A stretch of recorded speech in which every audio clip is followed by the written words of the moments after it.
A mere commoner here. We're just minutes away from what's expected to be riveting testimony on the Hill. We will hear from some of the Americans who say the IRS targeted them over their political beliefs. A bit earlier today, I talked with the lawmaker running today's hearing. That's Dave Camp. He's the chairman of the House Ways and Means Committee.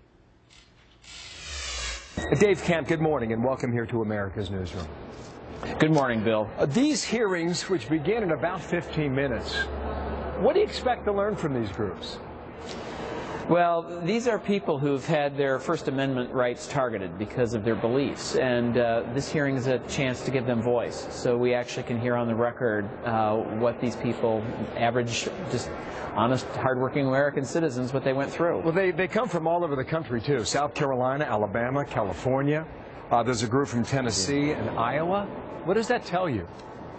Well, how widespread this was, and these are not just, as we call, 501c4 organizations or social welfare organizations or charitable groups. There's other interests. So this is broader than, I think, what may have been understood by most people, and this hearing will help us understand that as well. Our Fox polling shows 37% believe the administration knew something about it but did not initiate, perhaps either to stop it or step in or make it public. What do you think? Well, what we know so far, and obviously we're still building a record here, is that many in the Cincinnati office, where a lot of this work was centralized, said that they don't do anything without direction. And what we don't know is who directed it, how did these questions, and they're lengthy and really a huge burden, how they got started, and how this was implemented and whose idea it was. So those are still some questions we have, but this will at least put, as I said, put voice to what many Americans went through. Well, what do you think? Did the administration know about this?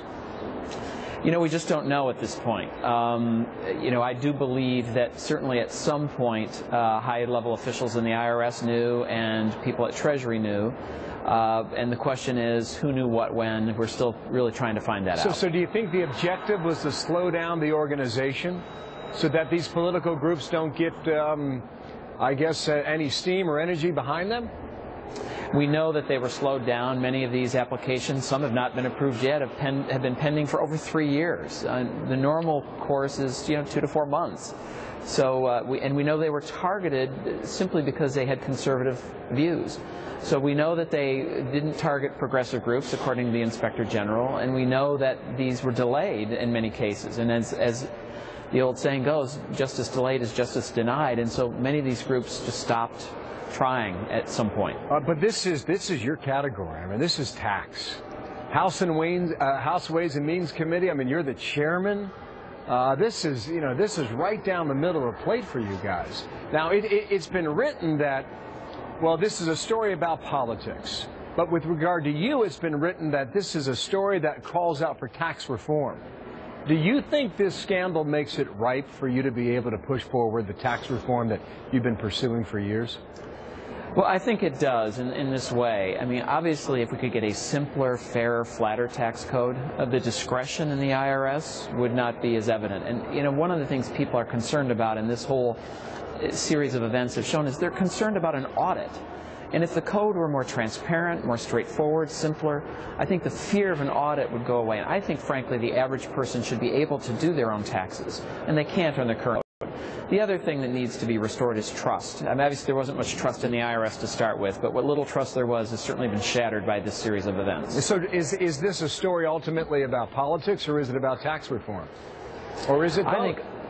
I think it's a bit of both, but I think ultimately, as we move forward, I think this will make the case for a simpler, fairer, flatter tax code that is more understandable to the average person, and not this sense that if you really know somebody, you can get a better deal, or in this case, if they know you, they're going to target you. And I think that we need to make sure that we, wipe that away from our Internal Revenue Service completely, and that's going to be one of the challenges as we go forward for many months. Well, this is your area. We'll see whether or not you're successful on that in time. Dave Camp, thank you. We'll see you inside the room in about 15 minutes. Bill. Thank you, sir.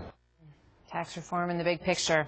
That would be interesting, right? All right. Well, as we have been telling you, we're going to take you live moments away. You can see the group starting to buzz in that room as things are about to get going in about 10 minutes from now. But first, we've got some other news.